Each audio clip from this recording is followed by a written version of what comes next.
Thank you for joining me on our virtual field trip. Today we're going to learn about the indigenous people of North America, the Aztecs. Go ahead and click on the Tenochtitlan pin over here on the left, and as we come to the location, examine the picture. As you can see here, we have the Aztecs. At first, the Aztecs tried to settle in a fertile valley in the middle of Mexico, but since there were already people living there, they were forced away. Eventually, they did find a small island in the middle of a shallow lake, and here is where they started building their capital city, Tenochtitlan, in 1325. I want you to look at the picture and think about the location. Why do you think this island was a good place for the Aztecs to settle? This was a good place for them to settle because it was surrounded by water, which meant that the ground was moist enough to plant crops in, and the lake also provided protection from outside enemies. Here in this article, you're going to learn about Mexico City. Mexico City is actually where Tenochtitlan once was, and by clicking on this article, you can learn more about Tenochtitlan. Now I want you to take a look at this image overlay right here. This is what Tenochtitlan looked like. So far in science, we've learned about living and non-living things. Remember about what we've learned, that living things can grow, change, move, and reproduce, and non-living things cannot grow or move on their own. Using the knowledge that you know about this and what you know about living and non-living things, answer the following question. How do you think the Aztecs were able to live in such a swampy environment? So go ahead and take a look at what Tenochtitlan would have looked like and think about the non-living things and living things in this environment. Why were they able to make this a livable environment? The Aztecs were very creative in developing Tenochtitlan into a living environment. The land was swampy, so they created rafts from branches and covered the bottom of the rafts with mud from the lake. And they traveled in those rafts. The things that they created for travel were actually non-living things, and the mud itself was a non-living thing, and the lake itself was a non-living thing. The fertile soil that they used for growing corn, beans, peppers, and sweet potatoes were living things. And they also ate, in addition to these vegetables, algae, eggs, water insects, and the poor people sometimes had to eat slugs, flies, and worms to survive. So we can see that the people who are living things survived by using non-living and living things in their environment. Now we're going to learn about the religion and customs of the Aztecs. Go ahead and click on Templo Mayor. In this picture, you can see that this is the main temple in Tenochtitlan. It was located in the center of the city where they had their ceremonial activities. As you can see over here, we have a platform that was dedicated to the rain god, and then the other side is dedicated to the war Aztec god. The construction of the temple began in 1325, and it continued for many years after that. Here we have the center of worship. Go ahead and click on that, and you can examine this picture to see what it was like for the Aztecs to live in this area. From looking at this picture, who do you think these people were? Were they the rich or were they the poor? And how would you know that? So in this picture we have the Aztecs, and these are the rich, and we know that because of the clothing that they wear. The Aztecs were very strict about the level of society they belonged to, and they used clothing to distinguish that. So the rich got to wear clothing made of cotton, they got to wear sandals, and they also wore bright colored clothing, earrings, and lip piercings, and you can see those as you look into the picture. And the commoners usually wore clothes that were made of coarse cloth, and the clothes could not go below their knees. And here it looks like they're performing some religious ceremonies, and they really had a strong belief that the gods played a big part of their lives. Without the gods, they didn't think the sun would rise, the crops wouldn't grow, and rain wouldn't fall. What do you think they did to please the gods?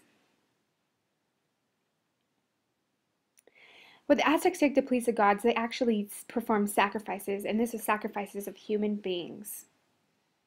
Go ahead and exit out of there and click on this link about the Metropolitan Cathedral in Mexico City. Now this is a recent cathedral and I want you to think about how this cathedral compares to the Templo Mayor.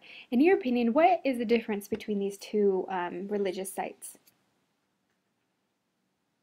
We do notice that this cathedral has windows and has steeples, and the Templo Mayor is more like a pyramid, but they both are places where religion is a key factor.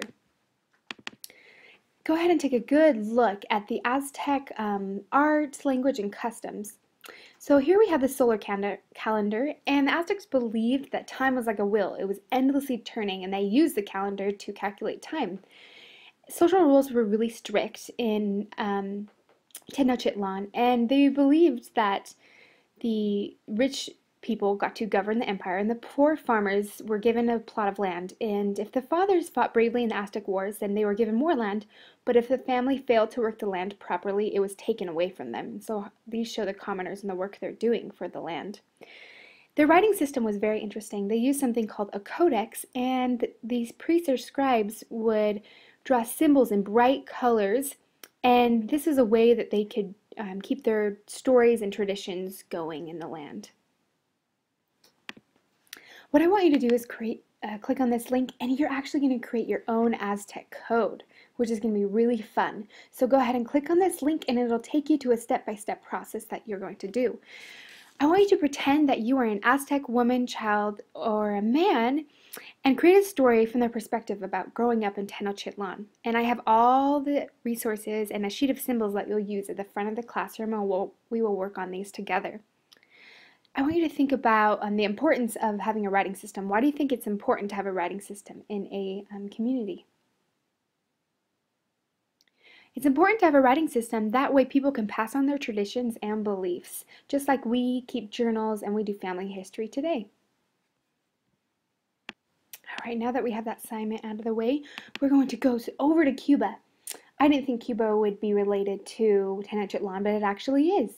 This is the starting place of Hernan Cortez and his travels. So Hernan Cortez is actually from Spain, but at the time he was living in Cuba, and he heard from a rumor that Tenochtitlan had lots of treasures. So he wanted some of those treasures. So what we're going to do is track how he made his trip from Cuba all the way to Tenochtitlan using our ruler tool and our math skills. Go ahead and put it on the path option. We're going to put it down here and create the path. So you're going to click step by step along the path that is already in red for you. Stop right here. What is that? Let's see, about 700 miles. So go ahead and write 700 miles down on your sheet. We're going to clear this. And we're going to start again. So starting at the same location, keep tracking his path. Okay. And we're going to go all the way to Tenochtitlan, where he would have ended up. And that's about 1,000 miles. So 1,000 plus 700. So he traveled about 1,700 miles here. That is a lot. So as you can see, this is Cortez's path. And when he came to Tenochtitlan, he met Montezuma II, who was the ruler of Tenochtitlan. Go ahead and take a look at this picture, and what do you notice about his clothing?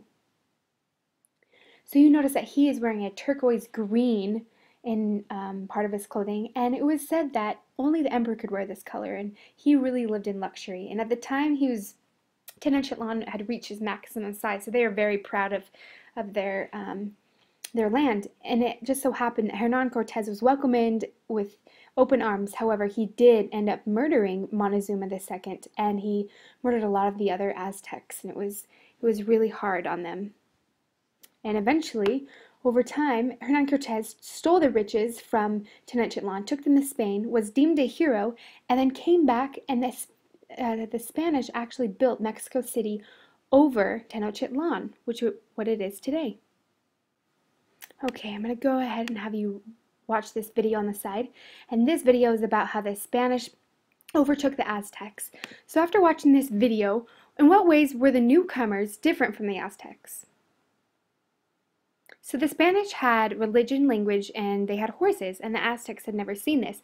But the Aztecs also had vanilla cocoa beans, an island to themselves, and treasures which the Spanish wanted, and the Spanish used their force to take over that. Here you can see the excavation of the Templo Mayor. Since Mexico City was built over Tenochtitlan, they just barely started doing excavation of this in 1978 to 1982, and they have found lots of remains. From the text and the picture, what day have they discovered from the excavation of the Templo Mayor? They have actually found human bones, statues, and artifacts. Here we can see modern day Zocalo, and Zocalo, as you click on this panorama, you'll see that Zocalo was once the center place of Tenochtitlan, where a lot of the people gathered, and now it looks much different than it did back then. And that's our whole virtual story trip. Thank you so much for joining me, and I hope to see you again soon.